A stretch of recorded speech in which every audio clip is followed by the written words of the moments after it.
In today's video, I'm discussing what it's actually like working in the photography industry, and I'll be digging up some untold secrets along the way. If you're new to the channel, my name's Ian and I've been working full-time as a photographer for over 16 years now. I started running a portrait business before making the move to weddings and documentary photography. In recent times, I've turned my attention to landscape photography and creating these photography related videos here on YouTube. So it feels like I've been around the block just a little bit, and it's been really interesting working with other pros and watching how they run their businesses too. Anyway, let's get stuck into the first point. So you might be surprised to know that the majority of working professional photographers that I've worked with or alongside don't have the most expensive top spec gear on the market. They just own the tools that will get the majority of the work done that is required on a day-to-day basis. So if they're not using it, they tend to sell it, and when they do need a high-end camera or lighting rig, they hire it and bill the client. It just makes so much more business sense than having expensive equipment sitting around that kind of needs insuring, which obviously costs money on a week-to-week basis. Sit.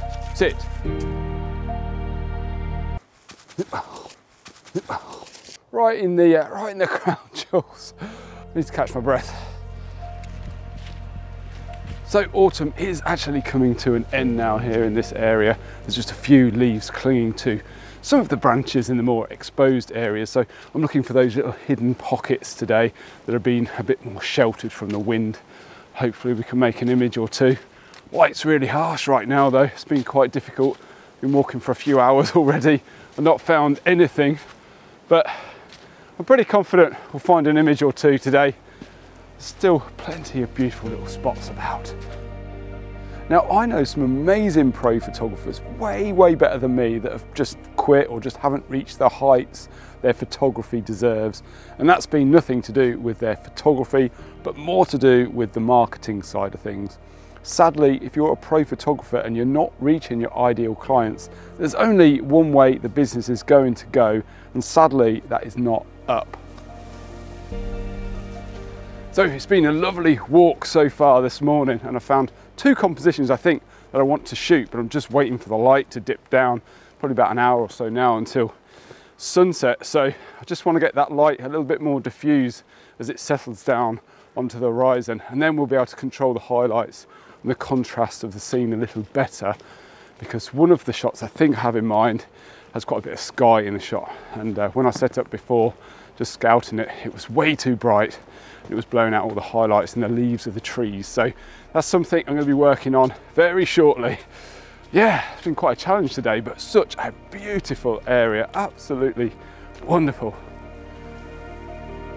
Selling print is not a viable standalone business model. Now, there are some exceptions here, and I've made a decent return on print sales over the years working in the wedding and portrait space, but I could never make it my sole focus for my business. More a case of a contributing revenue stream, and that's still the case now for my landscape photography as well. I think unless you're selling to a big gallery, art buyers, or you run a portrait studio, I think relying on print sales for the majority of your turnover will be an incredibly difficult thing. That being said, there's nothing more rewarding as a photographer than to sell a print to someone, which is why I think every photographer should consider offering prints for sale. It's just such a rewarding thing.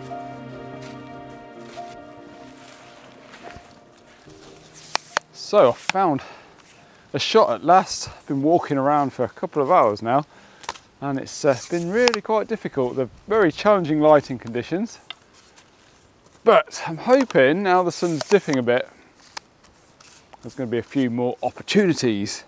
That's the plan anyway. Let's dig that in there a little bit. There's a lot of movement in the trees here, and I think that could add to this composition. So let's get set up. So as you can probably see, I've got the tripod set up quite high here. I'm actually on a pile of boulders, which is helping me get a bit of elevation because the sky in this shot is particularly bright beyond our subjects there. So I really wanted to make sure I eliminate as much of that sky as possible. I'm at f13, 1/10 of a second at the minute, ISO 125.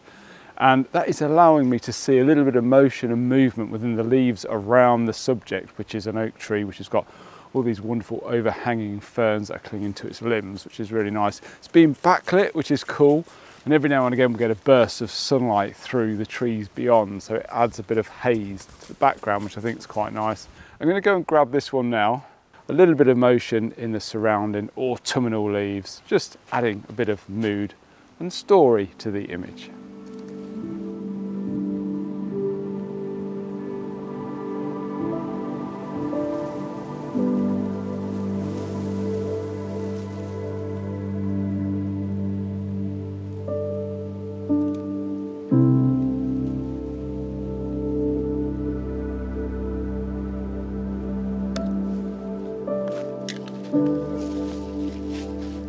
Is that nice?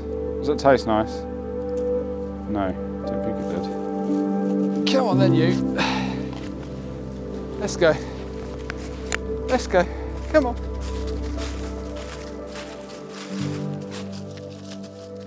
Now, before I became a professional photographer, I owned my own joinery business, and I always remember how annoying it was when I had to buy a new saw or get my planer blades sharpened. It just felt like I was parting with money that I was never going to see again. And of course, it made my job easier because my tools were sharp, and I guess it's the same for a lot of professional photographers too. But buying new gear just eats into the profits. A lot of working photographers take the "if it isn't broke, don't fix it" approach, and I think that's what I try to advise myself too, but emphasis on the try, because I do buy new gear mainly for creating content on this channel. But I think working in the YouTube space is a little different, because a lot of people are looking for videos about new gear, which is why your favourite creators may upgrade their kit on a more regular basis. But I think it helps them maybe to reach a bigger or wider audience. But for working photographers that are not in the social media space, I think it's all about profit. Next, we've got loneliness, and this is going to sound quite sad, but one of the things I never considered was actually how much time I would spend on my own working as a professional photographer. Especially if you're a one-man band like me, you're going to spend most of your time on your own. Now, these days I'm a lot more comfortable in my own company than I was when I was younger, but maybe photography has made me this way, I'm not sure. But if you're not used to your own company for long periods of time, it will definitely take some getting used to, so that's definitely something to bear in mind.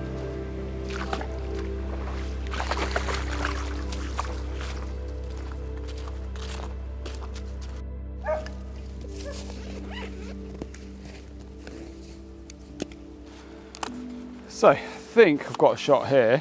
Now the light's faded, it's a little bit easier to expose for, but I'm gonna have to set the camera up really high. This is why I'm on top of this kind of old stone wall here. Being careful not to damage anything, of course. So compositionally, I've got some sky in this shot, and I think that's absolutely fine. And that's why I've waited till later on in the evening, because it's a lot easier to manage those highlights now the sun's settled down towards the horizon. So we've got a couple of oak trees which swing over to the left-hand side, which kind of frame this pathway that we've got through the scene. Ideally, I'd like some mist in this shot to help that transition between the sky and the foreground, but we've not had that many atmospheric days here this autumn. Well, none at all, actually. There's been a few damp days, but no fog or mist. So yeah, really it's about getting out and making the best of the conditions you've got. And I think when you get great colour in autumn, you've just got to get out and take photos. So my f9, ISO 125, quarter of a second, and I'm just waiting for the wind to settle. Lovely. I think that is quite a nice composition at least. Maybe I'll come back to it another time as well when there's more diffused lighting than we've got right now. Yeah, a decent one I think.